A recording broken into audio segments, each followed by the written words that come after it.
Hollywood, California, the Lux Radio Theater presents Errol Flynn and Joan Blondell in The Perfect Specimen with May Robeson.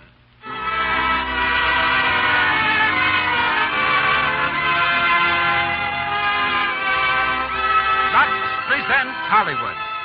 This is a play which tells how romance comes to a young man who never does anything the wrong way. Starred, as they were on the screen, are Errol Flynn, Joan Blondell, and May Robeson. And our special guest is Dr. Floyd L. Rue, distinguished psychologist of the University of Southern California. Conducting our music is Louis Silvers. Now, before turning the microphone over to Mr. DeMille, may I say a word about the famous white soap that brings you this program. When the lovely Hollywood stars talk about feminine charm, lovely women everywhere listen. And that's why Lux Toilet Soap, the screen star's gentle complexion care, is being used more and more as a bath soap, too. Such beautiful stars as Loretta Young say, with fragrant Lux soap, it's easy to be sure of daintiness. Its active lather leaves skin fresh and sweet. I always use it. You'll be delighted with the rich, fragrant lather of Lux Toilet Soap, with the delicate perfume it leaves on your skin. Make it your daily beauty bath. And here's your host and the producer of the Lux Radio Theater. Ladies and gentlemen, Mr. Cecil B. DeMille.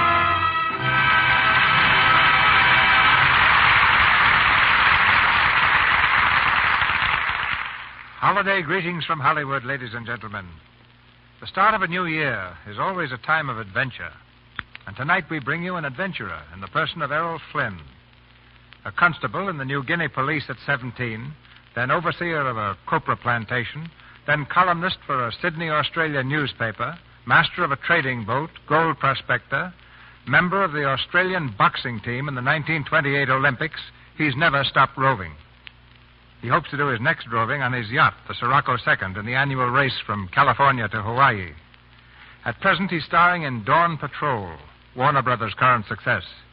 Tonight, Errol reenacts the same part he played in a previous film hit.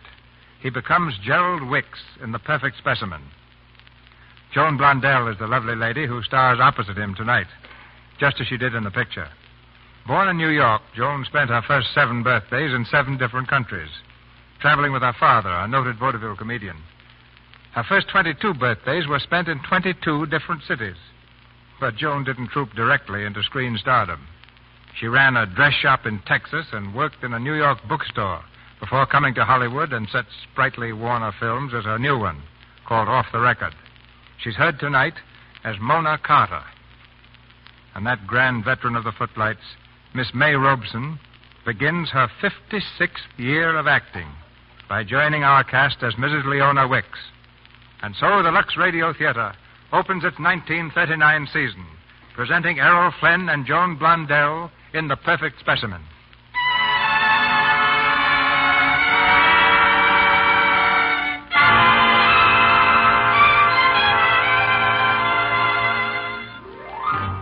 Morning at Wickstead, the imposing estate of the fabulous Mrs. Leona Wicks and her still more fabulous grandson, Gerald. Approaching this Pennsylvania mansion, we see 2 guards patrolling inside the fence with savage-looking Great Danes on leashes. Before the door of the house is a sign that reads, "Don't enter without ringing." Beside it, another that says, "Don't ring." Disregarding all this, we peer into the Wickstead dining room. Grandma Leona Wicks enters briskly and is greeted by a retinue of servants. A chiming clock is heard as Grandma consults the old-fashioned watch dangling from a chain around her neck. That clock's wrong again. 15 seconds slow. Well, don't stand around like a lot of ninnies. Serve the breakfast. Where's everybody? Where's Mr. Grattan? Here I am, Mrs. Wicks. Of course you are. I can see you, can't I? That clock in the hall's 15 seconds slow. Call the clockmaker. But I really don't... Then get another clock. Yes, Mrs. Wicks. And another thing. I heard a rooster start to crow this morning. Find out who is responsible and dismiss him. Yes. Gerald's sleep must not be disturbed, nor Alicia's. Yes, Mrs. Wicks. Well, where is everyone this morning? Good morning, Aunt Leona. Good morning. It's practically afternoon. Alicia? I don't like your hair that way. Did you sleep well? Like a log. Nonsense. Logs have bumps. Young ladies don't. Where's Gerald? Evidently overslept 30 seconds. Now, don't you be impudent. Yes, ma'am. Alfred?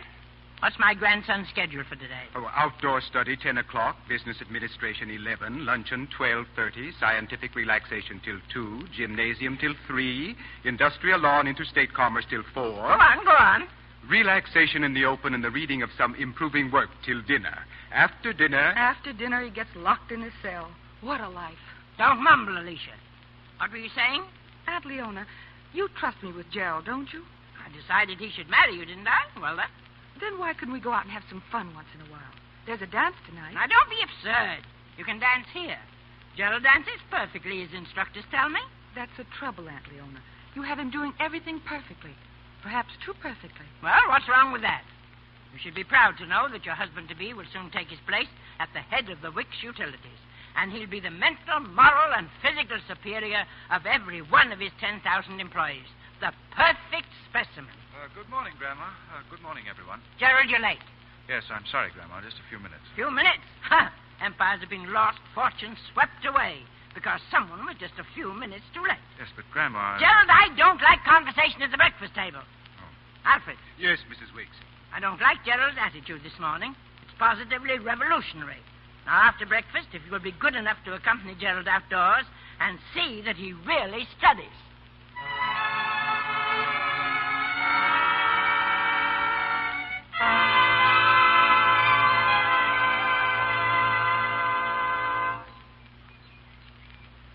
You know, it's a funny thing, Grattan. I don't understand Grandma saying that. She knows perfectly well I always keep up with my schedule. Yes, so I see. Impressive-looking book, that. What is it, Mr. Gerald? This? Oh, it's the effect of gravity upon inanimate objects. Very interesting. Oh, a little beyond me, but then I was never a conditioned baby like you were. What? Hello? What's that? Sounds like a tractor. Oh, yes, that's what it is. There's some work to be done down by the fence. A new man was hired yesterday, a young man named Jink, I believe. A new man? Well, I don't understand that at all. Of course, I know there must be employment for everybody, but Grandma knows perfectly well I know how to run a tractor. 6 years of motor mechanics, and she won't even let me put it into practice. Someone had to pick the cotton. Someone had to plant the corn.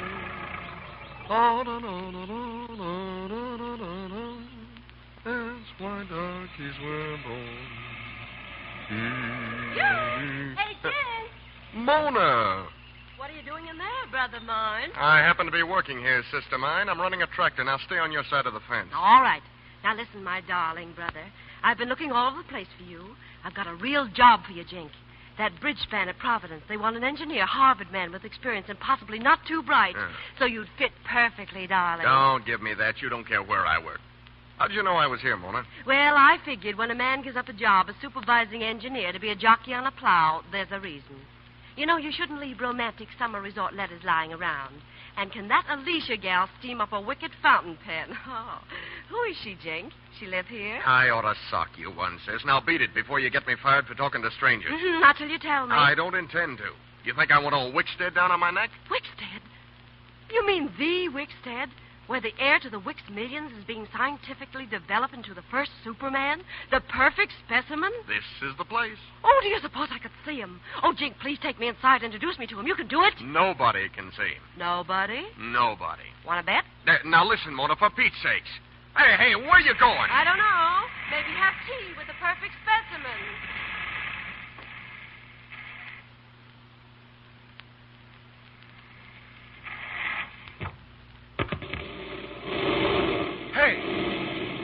Hey, young lady. What do you mean driving through our fence? Oh, hello. Are you hurt? I don't know yet. Who are you? My name is Wicks. Gerald Beresford Wicks. I live here. Oh, I see. My name's Mona Carter.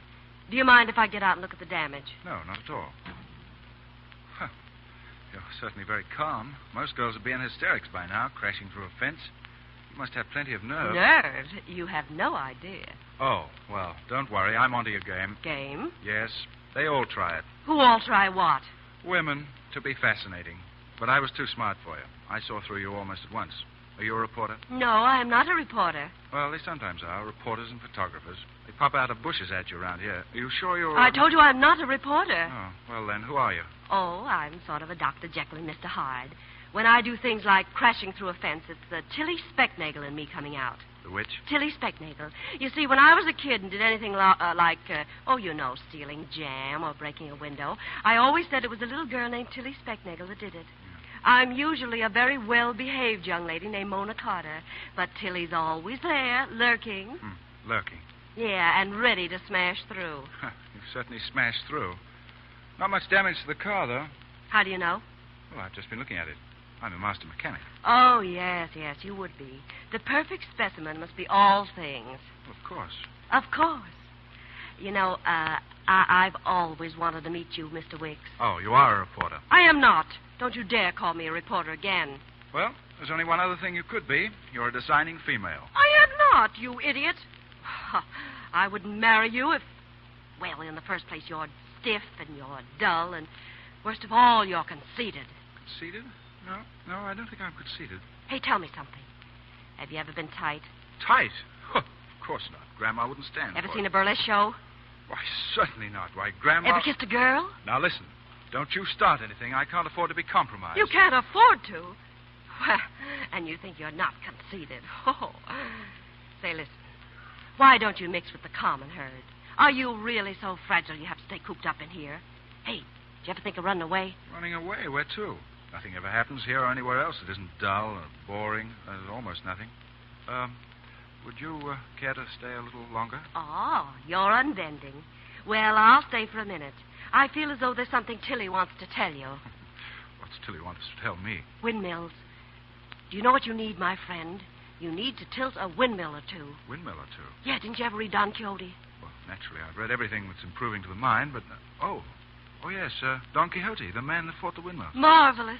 Well, thanks for everything. And if Grandma ever releases you on parole... She won't. Or if you decide to hop over the walls, remember you've got a friend. You? Nope, Tilly Specknagel.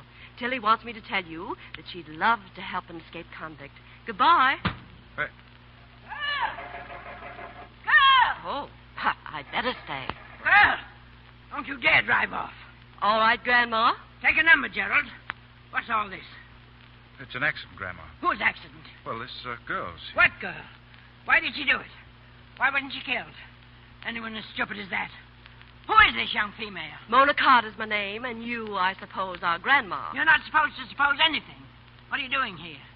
I know. She's got designs. No, she hasn't any designs, Grandma. It was an accident. She's good looking, isn't she? Well, And so you're Grandma, Gerald? well, yes, I suppose so. She Well, is. there you are, then. She's got designs. Mr. Grattan, take a number. I took it, Mrs. Weeks. Take it again and look at the license. Now, this is all very unpleasant, miss. I'll have to see your driver's license, please. But, officer, I didn't know the light was red. You see, I'm Your colorblind. license, please. Here you are. Now, girl, what have you got to say for yourself? Why, I didn't know it was allowed. What was allowed? For anyone to talk but you. Oh, But since I have the chance, there's one thing I do want to say to all of you, and that is, goodbye. It was nice running into you. Oh, look, wait. Don't go through that fence again. Stop. Dear. All I do is start and stop this car. Well, what is it? Well, I don't know. I do, Gerald. Remember what I said about windmills? what are you two whispering about? Gerald, do you remember? Yes. You mean Don Quixote? Windmills? Yeah. Two of them, eh? Well, start with Grandma. You'll never meet a bigger one. Goodbye.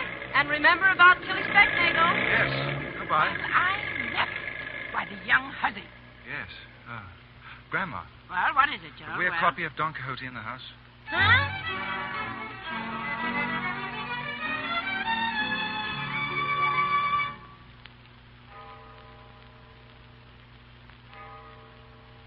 Darling Alicia. Jink, stop. You can't do that. You can't kiss me. Well, I did. And I'm going to again. Oh, Jink, please. You mustn't. Oh, why not? Because I like it so much. It isn't fair to Gerald. It's bad enough I sneaked away for a moonlight ride with you. Oh, I've got to go in now. Now, listen.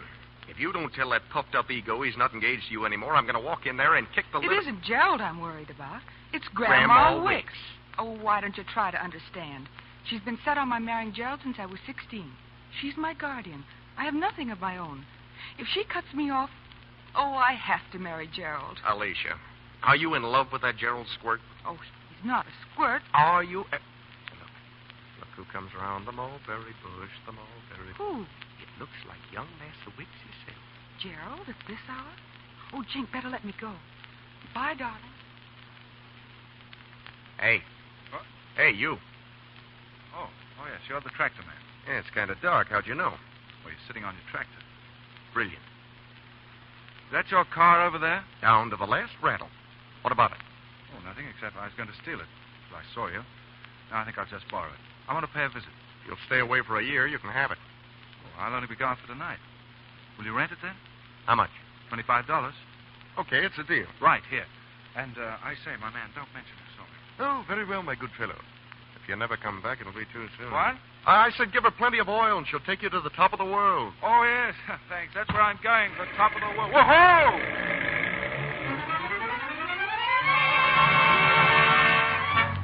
Now, Mrs. Wiggs, please don't get excited. Don't get overwrought. In other words, compose yourself. Oh, shut up, you idiot. Where's Gerald? Gerald?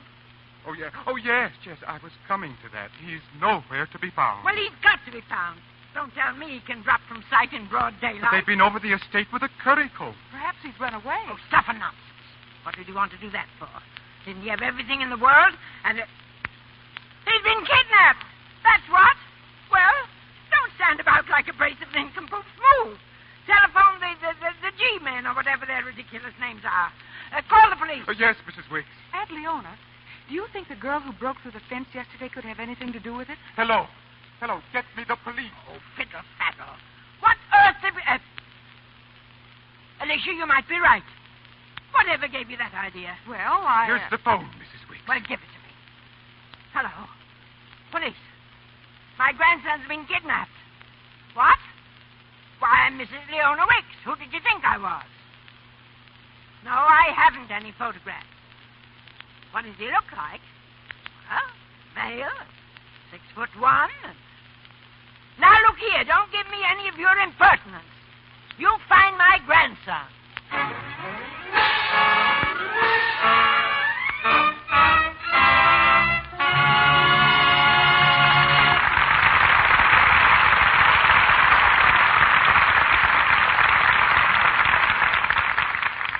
In just a few minutes, Mr. DeMille and our stars will return for Act 2 of The Perfect Specimen. Meantime, in our brief intermission, let's eavesdrop for a few minutes on someone who's a good friend of all of us, our corner grocer. Morning, Joe. Oh, I'm okay. I was a little tuckered out Saturday night. You see, some people don't decide what to have for Sunday dinner till awful late. Oh, now, answer that, will you, Joe? Oh, Mrs. Van Buren? I'll take it. You, say somebody must have been walking on eggs over here. I don't understand. Broken? Oh, I'm mighty sorry. I'll send over another dozen right away. Oh, Bill, take these. And remember, Mrs. Van Buren prefers to scramble them herself. Oh, Mrs. Brown's chauffeur left her order this morning. Help me get it together, will you, Joe? Let's see. Dozen oranges, 3 pounds of print butter, dozen Lux soap. You know, Joe, that lady could spend any amount on expensive soaps, but she always gets Lux. Says it's fine for her skin. Some swell-looking lady, too. You know, I was telling the wife about her, and she kind of sniffed and said, well, what's wrong with my looks? Me and the movie star's been using Lux soap for years. And confidentially, Joe, you've got to admit that she's there when it comes to looks, now don't you? Oh, quick, Joe, here comes Mrs. Norton. You know how she hates to wait. Yes, your grocer or druggist will tell you he sells dozens of cakes of Lux toilet soap to women who buy the best. For no finer toilet soap can be made than this gentle, white, delicately perfumed soap. And yet, it is very inexpensive. Lux soap cares for more famous complexions than any other soap in the world. 9 out of 10 Hollywood stars use it. And it cares for the complexions of just plain folks, too. Fine-looking women and girls the country over. Its active lather removes dust, dirt, stale cosmetics thoroughly. Screen stars tell you it's foolish to risk cosmetic skin, dullness, tiny blemishes, enlarged pores. Use Lux toilet soap regularly. We do. Here's our producer, Mr. DeMille. We continue with The Perfect Specimen, starring Errol Flynn and Joan Blondell with May Robeson.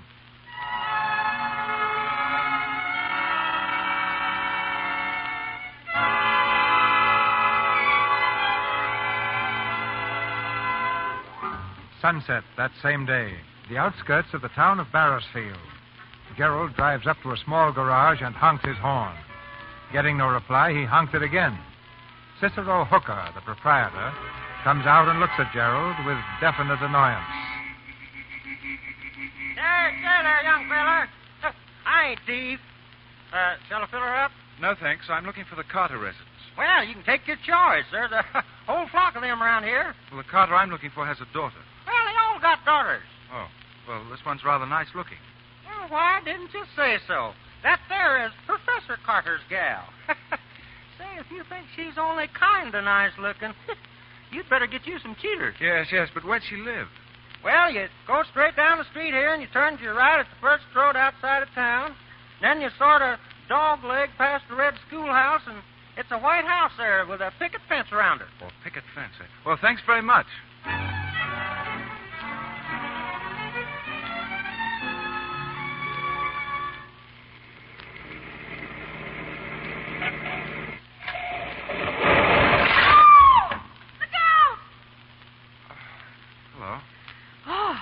You?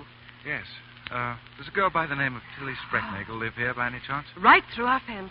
I didn't think you had that much nerve. No? Well, I saw something on the porch that interested me. There was a girl reading on a front porch. Might funny. Funny. Say, tell me, how did you bust out of that Bastille? Well, through that hole you made in our fence. I stole Grattan's address book out of his pocket when he was asleep. Now he'll never remember your name or where you are. He never remembers anything anyway, so... I beg your pardon, my dear. Father, this is Mr. Gerald Beresford Wicks. Gerald, my father, Professor Carter. How do you do, my boy? Oh, how do you do, sir? I want to apologize. Not at all. Not at all. Always glad to have Mona's friends drop in. Oh, I mean, I want to apologize about your fence. You see, Father, Mr. Wicks had an accident. Something happened with his steering wheel, and he ran through the fence. Oh, yes, to be sure. How unfortunate. I must apologize to you, Mr. Wicks.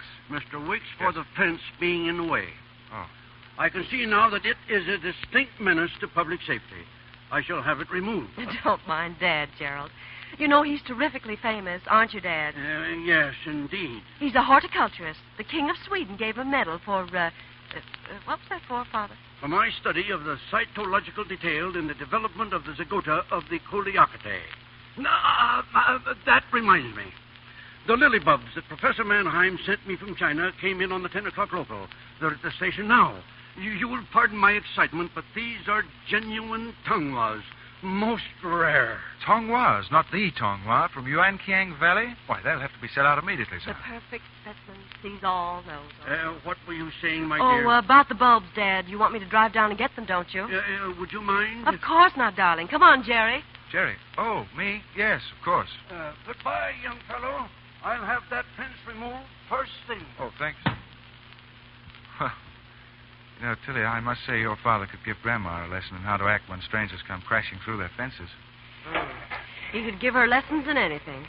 Say, do you know what you called me back there? No, what? Well, you called me Jerry. Would you mind still doing it? See, I've never been called that before. Why, yes, I'd be glad to. Hello, Jerry. Oh, hello. Thanks. Would you like some music, Jerry? The station's still a way off, Jerry. Thanks.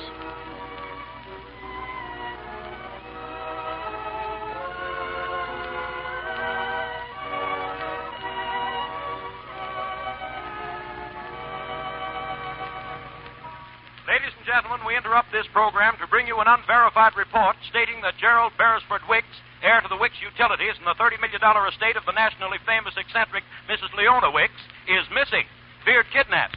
Young Wicks, known the country over as the perfect specimen, disappeared at an early hour. I think another station would be better, don't you? So Grandma Wicks has unleashed the bloodhounds already. What are you going to do? Well, I'm not going to let myself be hauled back there like a runaway schoolboy. I'm going to stay out as late as I like. Bravo.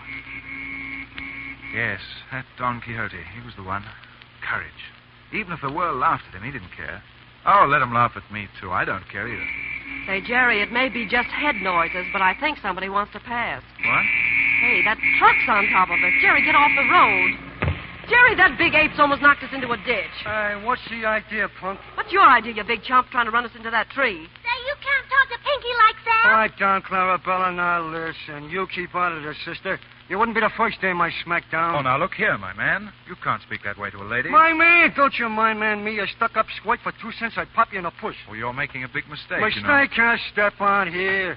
Jerry, you can't fight him. Come on. Well, remember, my man, I didn't want to spar with you. Spar? Come on, I'll mop up the ground with you. You know, you ought to keep your chin covered and lead with your left, like this. Sorry I had to do that. Grandma, I think you've got something there. I hope I haven't hurt you seriously. Can I help you up? Pinky, are you hurt? But you know, some of that thing will talk to. I'm moited. Oh. Listen, I'm sorry, guy. You know you got a punch there. Oh, thank you. My boxing instructor, ex-champion McGraw, used to tell me that. I believe he expressed it to kick like a mule. Yeah, he must have had some terrific mules. Well, my name's Pinky Cassidy, and this is my Dame Clarabella Moity. Oh, how do you do? This is Miss Myrna Carter, and my name is Gerald. Gerald? You mean to say I got licked by a guy named Gerald? I'll call you Tricky. Pinky, look at your eye. Look at me eye? Where's me eye? What's the matter with it? Oh, how can a guy see his eye? Look in my mirror. Whoa, holy mackerel. Get a load of that lamp. Hey, Tricky, this is terrible. Now, Pinky, be a man. It'll be all right in a day or so. No, it ain't that. It's just in about an hour I'm going to have another fight. Well, don't forget to lead with your left. Where's the fight? It's the annual picnic at a truck drivers and Teamsters local. They got eats and beer and games and dancing. But the best thing on the whole program is the prize fight. Yeah, and Pinky was going to get $150 for fighting the headliner. But he can't with his eye closed up.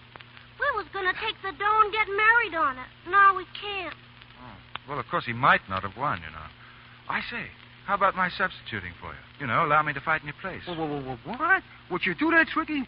Say, what a pal. What a pal. Shake, pal. Oh, thanks, pal. Now, if you'll tell me how to get to this picnic, then we... right. All right, come on, Myrna. Remember those windmills.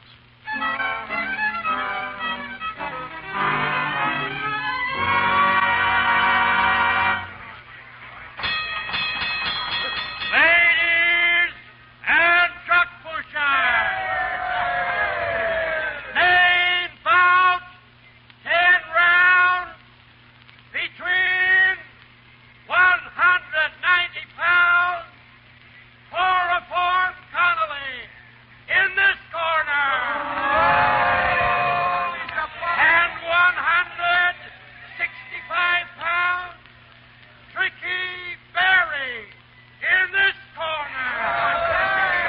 Referee, Sheriff Snodgrass. Jerry, it's me. Here at the ringside. Jerry, you. Hello, windmills.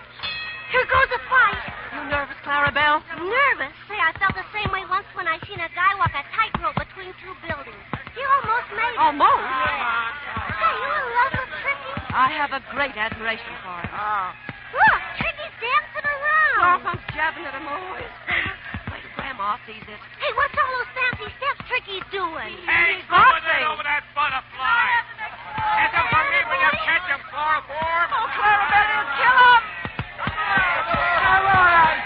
What's the matter with you, Tricky? You got saved by the stands, huh? No, Mr. Conley, but that's very kind of you to ask. Thank you. Is that your guy over there? Well, There. Right on the ball. Clarabelle, Jerry, no. 2, 3, 4, Jerry, stay down. He'll murder you. 9. Boy, that was close. It's a good thing they rang the bell. Oh, Clarabelle, I'm scared. Oh, Pinky's in there taking good care of him. Pinky used to work in a Twinkish bear. Let me throw in the top, pal. You ain't going back in there with that gorilla. oh, yes, I am. This Mr. Conley is a very deceiving character. He might think he beat me. What do you mean, think? Ladies and gentlemen, the rest of this fight will be refereed by Ikey Bloomfeld. Excuse me. What? Hey, Sheriff, what's the idea? Can't help it, Pinky. There's been a big kidnapping. Terrors, Beresford, Wicks. They got a dragnet out all over the United States and Canada. We got orders to watch all roads, stop all cars. They say there's a woman involved, and it's my duty as sheriff of this county to assist the search. Carry on, John. I'm sorry, Pinky, but I'm afraid I'll have to knock this nice Mr. Conley out. Something unexpected's happened. I've got to get out of here immediately. Yeah, that's it, kid. You knock him out, I hope. Oh, hello there, Softy. You coming up for more, eh? I beg your pardon, Mr. Connolly, but I have to do this. 2, 3, 4, 5, 6, 7, 8, 9. Out! Ricky Berry, the winner!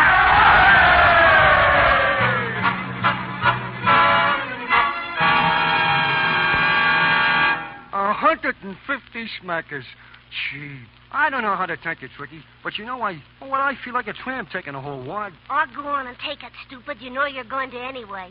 Say, Tricky and Mona, why don't you stick around a while and maybe have a dance or something, huh?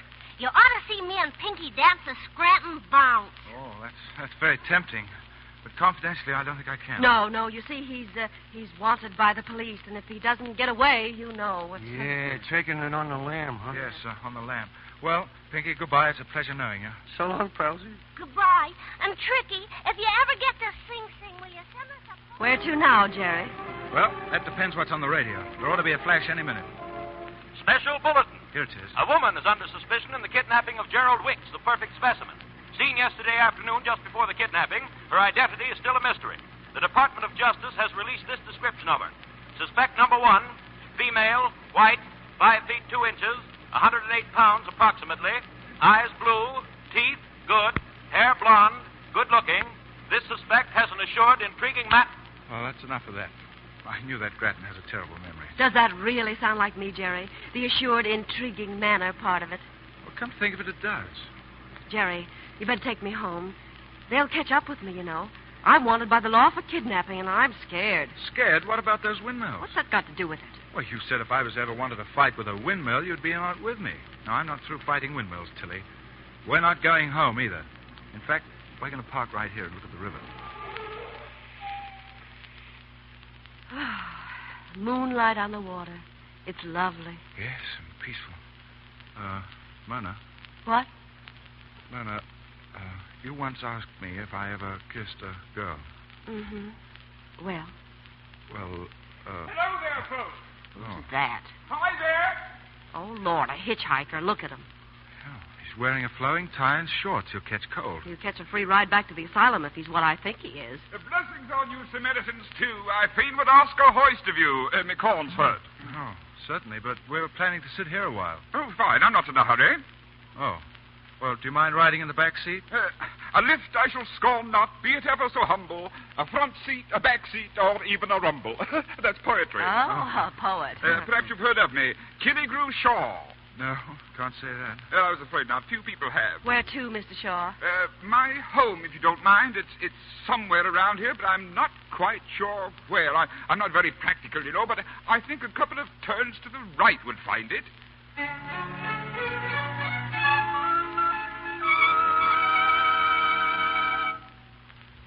Very kind of you to ask us in, Mr. Shaw. Yes, the sandwiches were lovely, but we really can't stay. My house is yours, 'tas yours, 'tas yours. Do you happen to know what 'tas yours means? I use it a lot and never knew what it meant.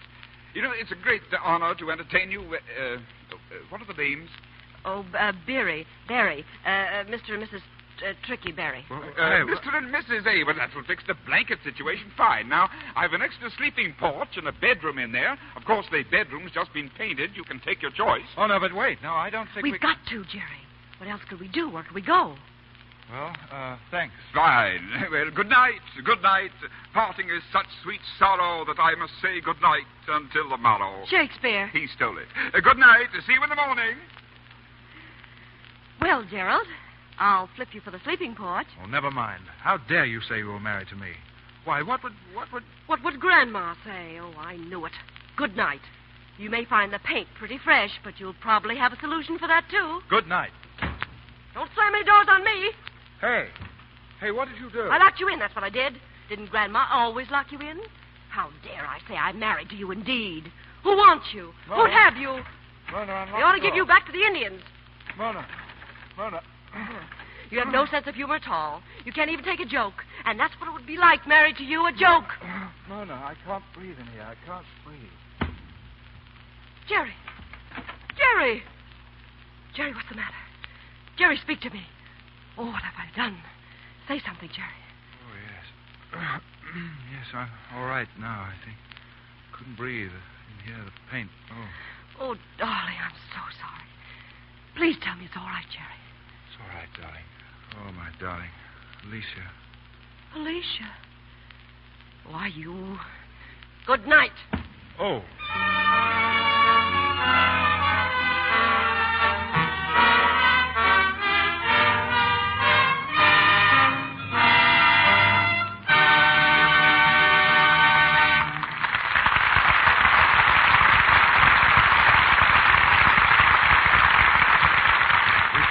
Station identification. This is the Columbia Broadcasting System.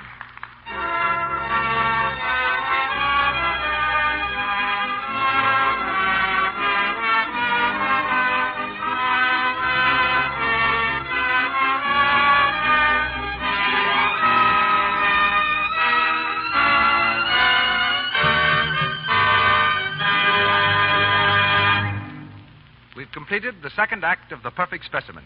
And right after this short intermission, Errol Flynn, Joan Blondell, and May Robson will be heard in Act 3. In just a minute, our producer, Mr. DeMille, will bring you our special guest of the evening. Meanwhile, here's a tip for those clever women who know that clear, lovely skin wins and holds romance. 9 out of 10 glamorous Hollywood stars use Lux toilet soap as their complexion care. This mild white soap has active lather that removes dirt, dust, and stale cosmetics thoroughly and leaves your complexion fresh and lovely. Use Lux toilet soap regularly. Before you renew makeup, always before you go to bed. Now, Mr. DeMille.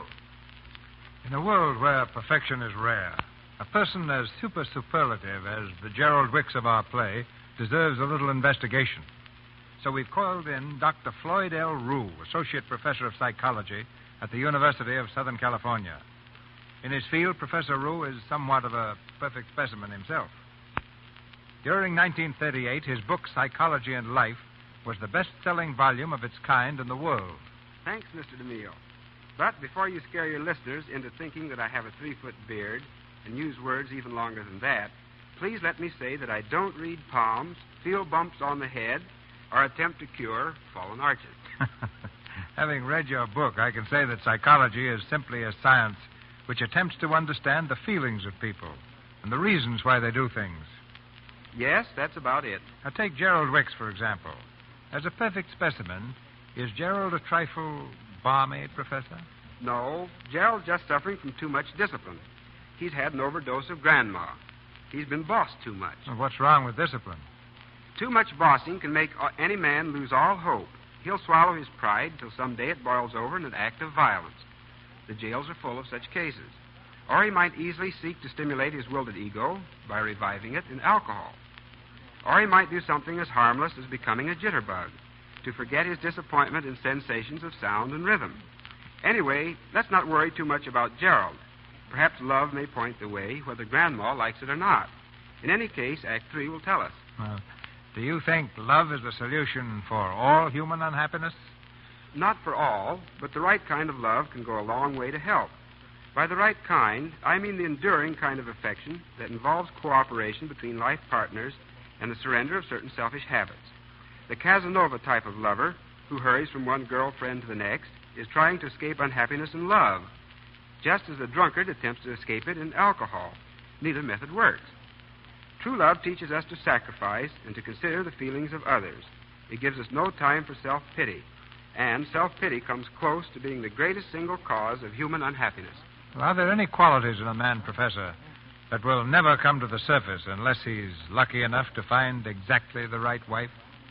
Let me answer that by saying that there's no woman capable of turning her husband's stupidity into genius. But she can certainly help him to keep from showing it. She can, for example, make the timid soul feel important. His job may be menial, but if he's appreciated at home, he'll feel that life's worthwhile and that he has something to work for.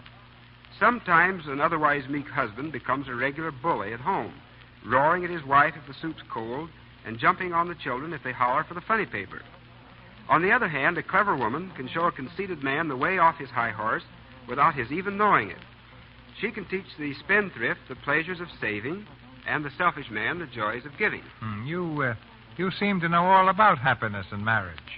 Don't you psychologists ever quarrel with your wives? We're human beings first and psychologists after. The answer's a humble yes. Well, what do you do in a case like that? We go to see a psychologist. Goodbye, Mr. DeMille. You're head man, Professor. The Perfect Specimen, starring Errol Flynn as Gerald and Joan Blondell as Mona, with May Robeson as Grandmother Wicks.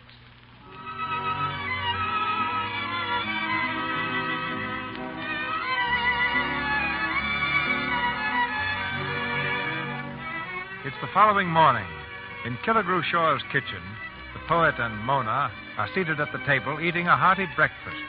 Gerald, with an apron tied around his waist, is at the stove frying flapjack.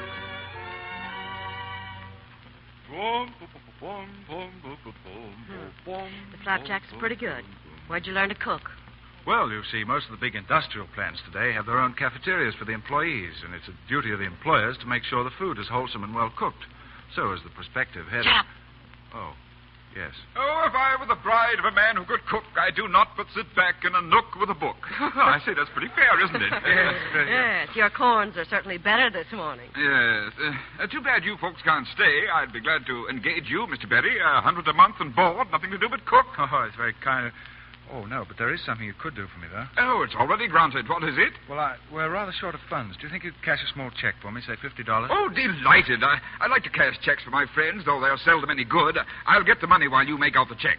Faith in my friends I'd quickly renounce if ever their checks were refused to bounce.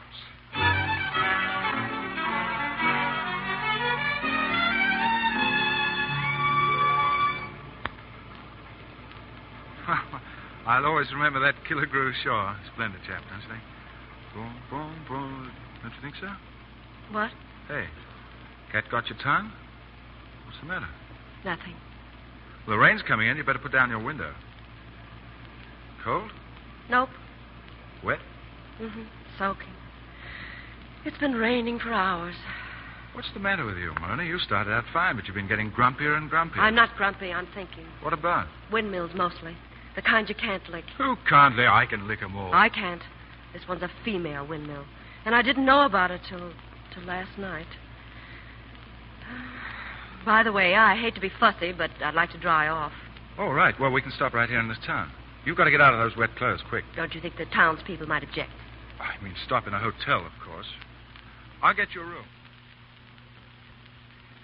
Say you ain't got any luggage, huh? No, you see, we only want a couple of rooms for a couple of hours until the storm lets up. I guess it's all right then. Never let it be said that Poppenville was unkind to out-of-town folks. Will you sign right here? If you'll excuse me, I'll arrange for a suite. Signed? Yeah, you have to. Didn't you know that? Well, Grattan always did the signing for Grandma and me. Well, don't sign your right name. No, of course I won't. Mr. G.B. Berry. What about me? I can't sign my right name either. I'm in this as much as you are, even more. I'll put you down as my wife. I never had a wife, so even if they find out it's me, they'll never know who you are, will they? I wouldn't want anyone to know I was your wife. Who wants to be your wife? What's the matter? Nothing, you big dope.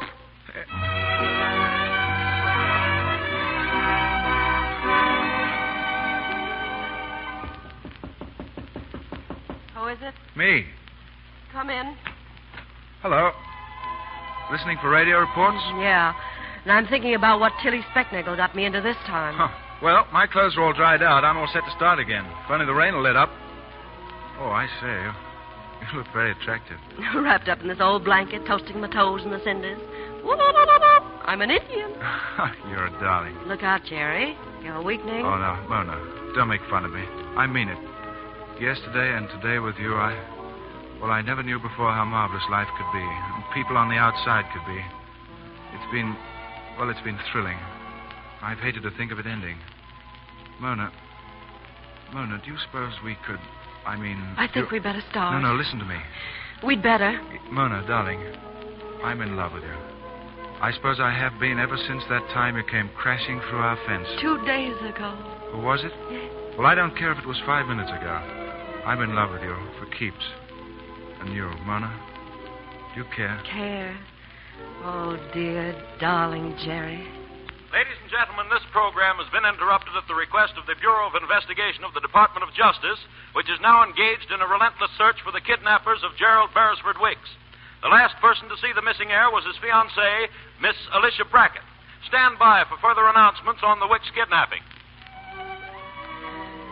Well, that's that. Now, if you let me get dressed, you can go home to Alicia.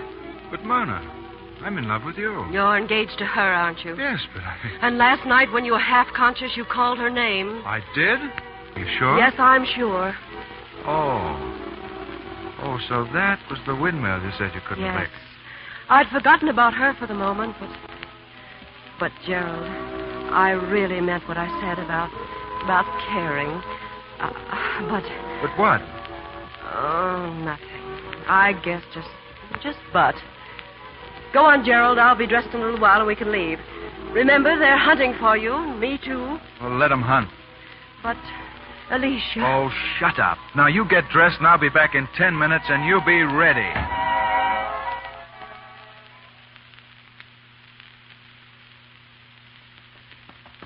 Whoa, Mona. Mona. Oh, I don't think I'm going to marry you. You'll take too long to dress. Hey, Mona, it stopped raining. We better get along. Mona, hurry up.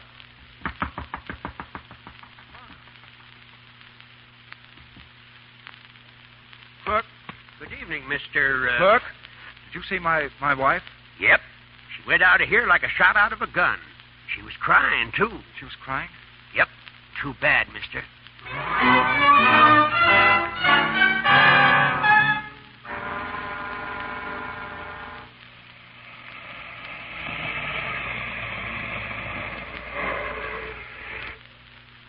Good morning, Professor Carter. Good morning.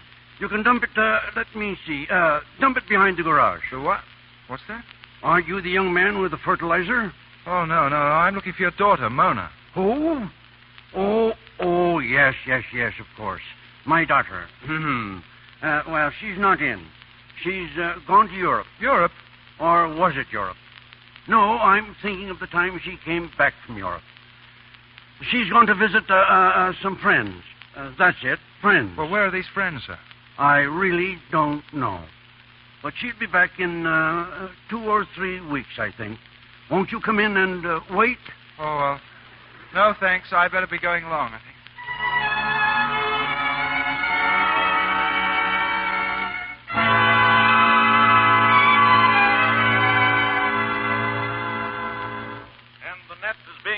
Closer in the nationwide hunt for the missing heir. The search for Gerald Wicks, being conducted by the police and Mrs. Leona Wicks, the heir's grandmother, is at last beginning to bear fruit. After almost 3 weeks, several witnesses and suspects have been rounded up by Mrs. Leona Wicks, and their alibis being carefully checked by the police and Mrs. Leona Wicks. An early hour solution to the mystery is promised by the police and Mrs. Leona Wicks. Hello. Just a moment, please. Hello. Oh, phones. They're always ringing and nothing ever happens. Hello. What? Oh, my, you don't say. Why, isn't that interesting? Oh, yes, come by all means. Goodbye. Who was it? A Pennsylvania hotel clerk with a mysterious story. He's coming here. He says that somebody registered there as man and wife. And then he said something about the Pennsylvania state law. Another crank. I don't know why I tolerate such stupid people around me. Hello? What's that? The Bank of... Yes? Yes, go on. Oh, my goodness. Well, now what is it? Oh, it's the state police. Oh. A Pennsylvania bank received a check made out by Gerald for $50 the day after he disappeared. It was endorsed by one of the kidnappers named Killigrew Shaw. They're holding him for instructions. Instructions? What do they want instructions for? Have him flown here at once.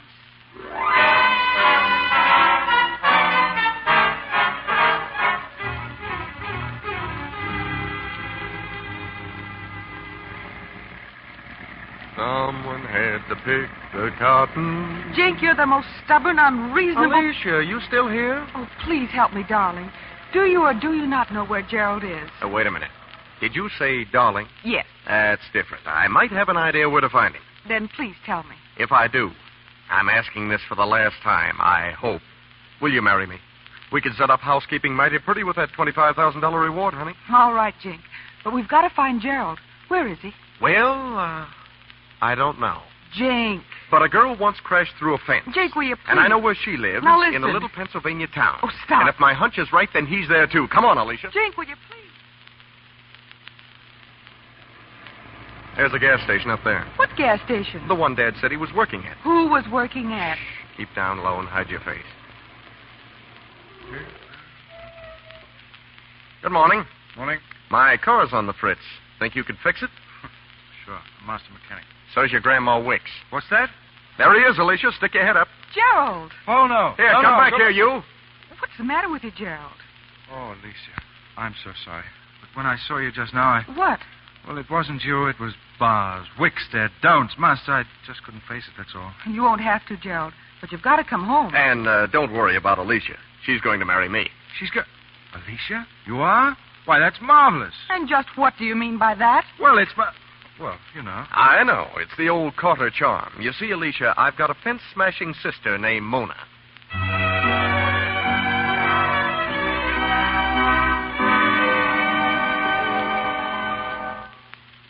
Is this man mad? What's he talking about? Now, please, Mrs. Wicks, I'll try to speak to him. Now, you say you cashed a check for Mr. Gerald Wicks? For Gerald Wicks, I cashed a check. Oh, bad rhyme. Now listen here, Mr. Shaw. Where's my grandson? I don't know, but I'd like to see him again. He made marvelous flapjacks. Miss Mona Carter to see Mrs. Wicks. Carter, I knew it. Show her in. Yes, You knew what, you idiot? Show who it. I knew I'd remember it someday. Mona Carter. That's the name of the young lady who assaulted our fence. Good morning. How dare you run off with my grandson? Where is he? What have you done with him? If you quit yelling, and I'll tell you what I know. Alfred, the girl's impudent. Young lady, you're impudent. I'm not. I came here voluntarily to tell you that Mr. Shaw had nothing to do with Gerald's going away. He was not kidnapped. All he wanted to do was get away from this penitentiary for a while. And don't try to bully me like you did him. I won't stand for it. You adventurous, you fortune hunter? You enticed him away. Oh, no, I didn't. I simply told him he was a fool to let himself be shut up here by a selfish, domineering old woman. And it worked. How dare you? Yes, and how it worked. Oh, if you'd only seen your precious Gerald slap down truck drivers, knock out prize fighters, scoop flapjacks. My grandson? Your grandson. Well, where's he now? Well, I don't know. I haven't seen him for 3 weeks. Don't you lie to me, girl. You've hidden him away somewhere where you can practice your wiles on him. Don't talk to me like that. I wouldn't marry him if you paid me to. Oh, you wouldn't, huh? And why not, miss? Because you're his grandmother. Oh, just a minute. Mr. Wicks. Did I hear you say you wouldn't marry me? And I meant it. It's Mr. Wicks. Oh, good. Gerald, where have you been? Hello, Grandma. And why are you wearing those awful clothes? I'm a $30 a week garage man, Grandma. How do you like the improvement? Improvement. Don't flatter yourself. You look the same silly idiot you've always been and always will be. Oh, but, Grandma... Gerald Wicks, if you think... Windmill, Jerry. Quiet. Now, the first thing you can get through your head is, Mona Carter, you're marrying me. I am not. What about Alicia? Alicia's marrying your brother Jink on the reward money. What? Yes, and you're marrying me, understand? Not if you were the last man in the world. In the first place, I can't stand your family. Especially this old tyrant. Oh, who's the tyrant? You are. Oh. You calling me a fortune hunter. I would marry that pet lamb of yours if he had $50 million. Oh. I suppose he isn't good enough well, for you suppose right. Of all the colossal brass. Now, let me tell you, young woman, you're marrying Gerald. And that's that. Grattan, bring me that envelope. Yes, Mrs. Wicks. Quiet. Sit down, Grattan. Quiet. Listen, Grandma, I'm choosing my wife, not you. That's what you think. This girl's got a will of her own. I like her. She's no milk and water, shally-dally, flip-flop, weather vane like Alicia. Here it is, Mrs. Wicks. Now, here it is. You see that? What? The hotel register. That's where you registered yourself and this sassy... Mona's my name. My name's Mona as man and wife. And here is a copy of a Pennsylvania law passed in 1827 and never appealed or amended. You want to hear it? Jerry, maybe we'd better. All right.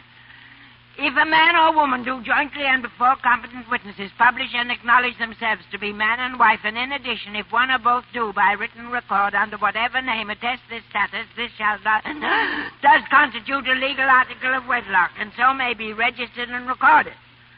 Whew. There, young lady. You try and get out of that. Well, what are you standing there for, Gerald? Go on, kiss the bride. Go on, go on. Oh, Mona. Hey, what was that for? For taking orders again from her. Hey, Mona, where are you going? Come back here.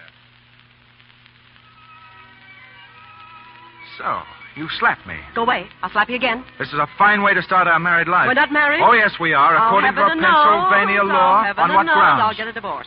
That you don't love me? No. Then you do, don't you? Well, you needn't be so brutal about it. Yes, I do. Well, that's all I wanted to know. You still want a divorce, darling? Well, as an old-fashioned girl, I don't believe in him.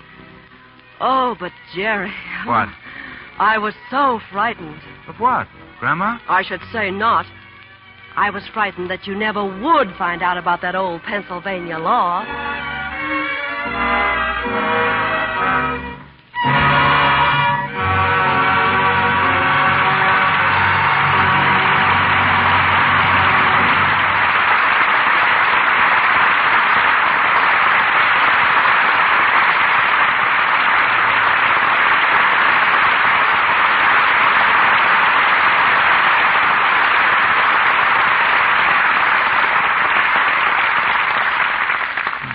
We've ended the play. And now let's talk to Errol Flynn and Joan Blondell, who made the perfect specimen perfect.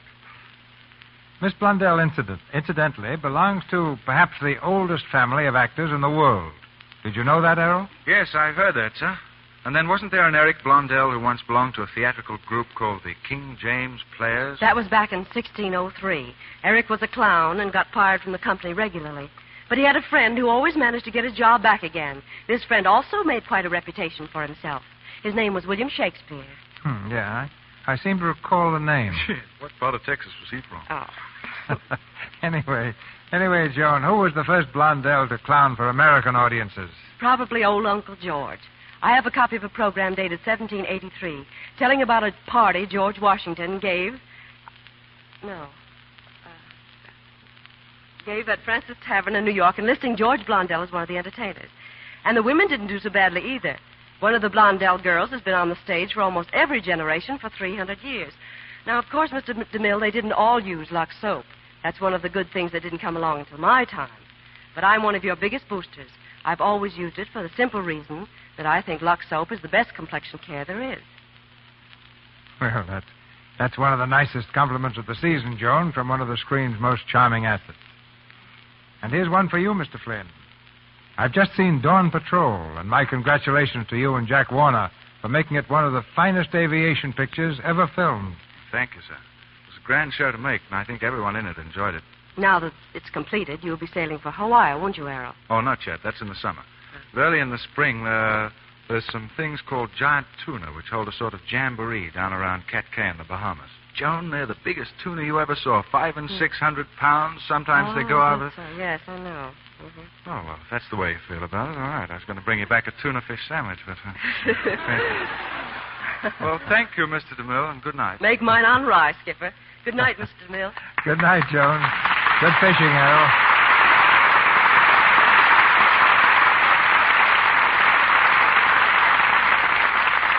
A dramatic event of unusual importance comes to this theater next Monday night.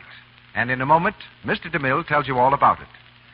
The original story, The Perfect Specimen, was written by Samuel Hopkins Adams. And in its cast tonight, you heard Byron K. Folger as Alfred Grattan, Lindsay McHarry as Killigrew Shaw, Alma Lloyd as Alicia, Clem Bevins as Professor Carter, Eddie Waller as Sheriff Snodgrass, Ross Forrester as Pinky, Gay Seabrook as Clarabelle, Billy Bletcher as Conley, Frank Nelson as Jink Carter, Lou Fulton as Hooker, Earl Ross as hotel clerk, Lou Merrill as announcer, Bob Burleson as referee, and Edward Marr as butler. May Robeson's new Warner Brothers picture is They Made Me a Criminal. Louis Silvers appeared through courtesy of 20th Century Fox Studios, where he was in charge of music for the new film, Kentucky. Here's Mr. DeMille. Every once in a while, a play comes to the screen which is lifted by sheer brilliance and dramatic power out of the field of entertainment and becomes an unforgettable memory. Such a play we've prepared for next Monday night, Mireling. The story of a love greater than a kingdom, a devotion that triumphed even over death. I'm happy to announce that Mireling brings back to this stage two superb artists. In the role of Prince Rudolph, you'll hear William Powell.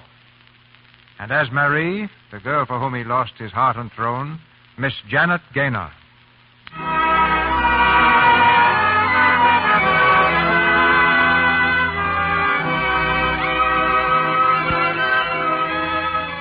Our sponsors, the makers of Lux Toilet Soap, join me in inviting you to be with us again next Monday night when the Lux Radio Theater presents William Powell and Janet Gaynor in Mireling. This is Cecil B. DeMille saying good night to you from Hollywood.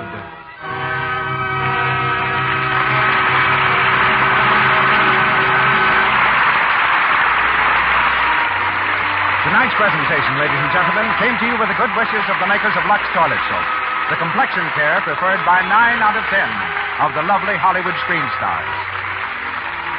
This is your announcer, Melville Ruick, bidding you all good night and wishing you a very happy New Year. This is the Columbia Broadcasting System.